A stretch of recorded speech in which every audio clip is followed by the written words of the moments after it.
9時をお知らせします。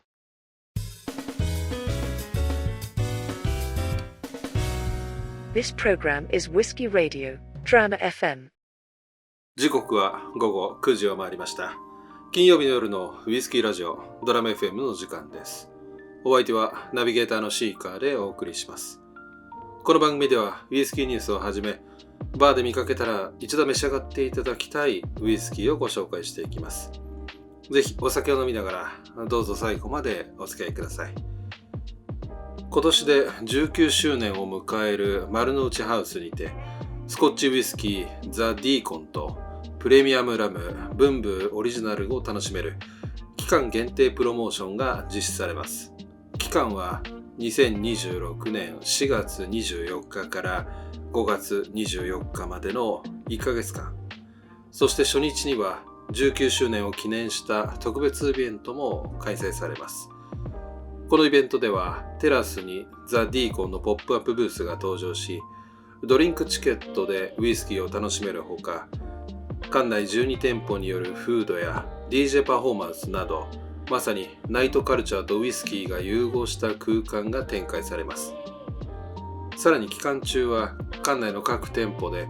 ザ・ディーコンとブンブオリジナルを使ったフードペアリングメニューも提供される予定です。ザ・ディーコンはアイラモルトとスペースアイドモルトを組み合わせたブレンデッドスコッチで、スモーキーさとフルーティーさを併せ持つ現代的で自由なスタイルが特徴です。いわば伝統に縛られないスコッチ。今回のプロモーションはウイスキーを単体で味わうだけでなく、音楽、料理、空間と一緒に楽しむという体験型の提案になっています。楽しいイベントになりそうですね。それでは海外ニュースをお届けしたいと思います。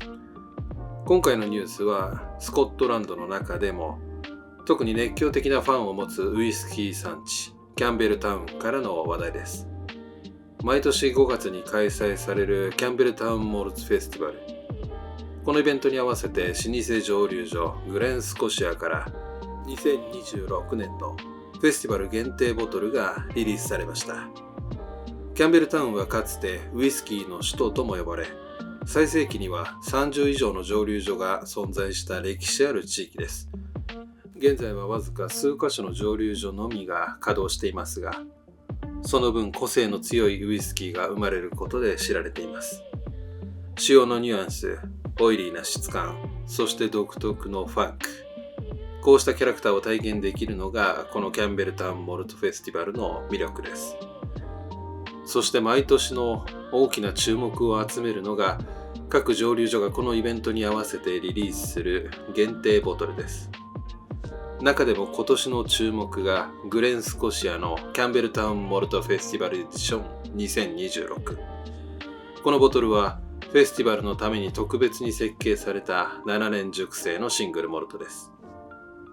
今回の2026年版はファーストフィルのバーボンダルで熟成された原酒をベースに、さらにルビーポートダルで約6ヶ月のフィニッシュが施されています。アルコール度数は 53.9% のカスクストレングス。ノンチルフィルター、ナチュラルカラーと、若い熟成ながらも樽使いとアルコール強度でしっかり個性を出す設計になっています。公式テイスティングノートによりますと、香りは甘いピート香、熟した赤いチェリー、クリーミーなバニラファッジの香り。味わいはジューシーなマンダリンオレンジの風味がはじけ、その上に濃厚なカシスジャム、そして幾重にも重なる燻香が広がり、フィニッシュは温かみのあるシナモンとクローブのスパイス。海岸の塩気、そして長く残るピートの煙が余韻に続くとのことです。このボトルが面白いのは単なる限定品ではなく、フェスティバルそのものと密接に結びついている点です。2026年のキャンベルタウンモルトフェスティバルは5月中旬に開催予定で、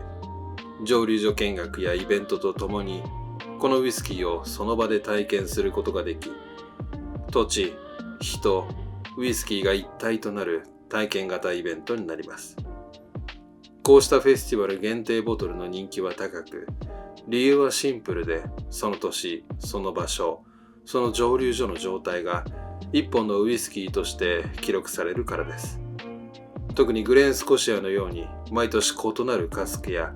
コンセプトでリリースを続けている場合、その変化を追うこと自体がコレクションや楽しみの一つになっています。キャンベルタウンという歴史ある地域、フェスティバルという文化的イベント、そしてそれを象徴する限定ウイスキー。2026年のこのボトルが将来どのように評価されるのか、そしてキャンベルタウンという地域が今後どこまで存在感を高めていくのか、引き続き注目していきたいところです。動画の概要欄に公式サイトのリンクを貼っておきますので、気になる方はぜひチェックしてみてください。ドラム FM では皆さんからのお便りを募集しています。いただいた内容は番組内でご紹介させていただきますので、おすすめのウイスキーや素敵なバーのご紹介などをコメント欄にお寄せください。感想や質問も大丈夫です。たくさんのお便りをお待ちしています。それでは今日のゲストなんですけども、この番組ではゲストと称しまして、私が購入したウイスキーを皆さんにご紹介したいと思います。本日はリクエストをいただいておりましたノックルー蒸留所からアンノック10年ピーテッドです。スコットランドハイランド地方バンフシャーに位置するノックルー蒸留所は1894年に創業した歴史ある蒸留所です。創業者はジョン・モリソン。周囲に広がる大麦畑、豊富なピート、そして清らかな湧き水。さらに鉄道アクセスという恵まれた環境に着目し、この地に蒸留所を築きました。その後、1930年代の不況や戦時中の制限により操業停止を経験し、時には軍施設として使われた時期もありました。しかし、1988年、インバーハウス社による買収をきっかけに再生し、現代へと続く新たな時代を迎えます。蒸留所の由来となった近隣の丘、ノックヒルは、ウイスキー作りに欠かせない水源でもあり、この土地そのものが個性を形作っています。この蒸留所のシングルモルトは蒸留所名ではなく、アンノックというブランドでリリースされています。これはノッカンドゥ蒸留所との名称混同を避けるために採用されたもので、ゲール語で丘を意味する言葉です。蒸留所名とブランド名が異なるという点は、スコッチの中でもユニークな特徴の一つです。アンノック10年ピーテッドは、アメリカンオークのバーボンダルで熟成され、ワールドウィスキーアワード2026シングルモルト12年以下部門でカテゴリーウィナーに選ばれました。どんな味がするんでしょうか。ではストレートでいただいてみたいと思います。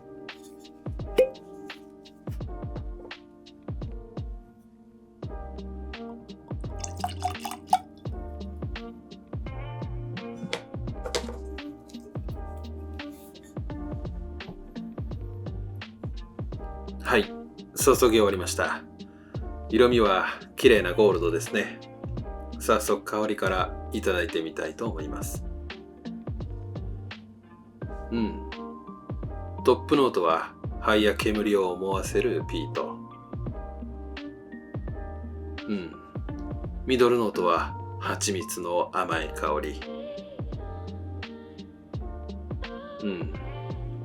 ラストノートは草原のような香りがします。では味わってみたいと思います。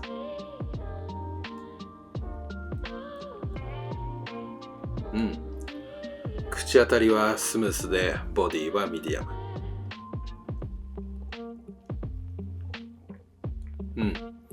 蜂蜜のかかったバニラのリッチな甘み。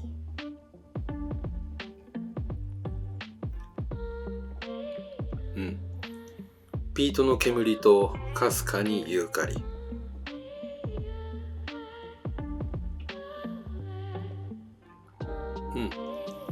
次に爽やかなリンゴの果汁にオレンジの皮が感じられます。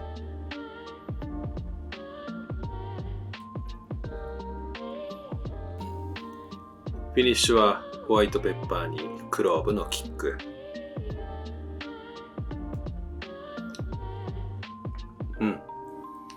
甘いピート香に土の香り。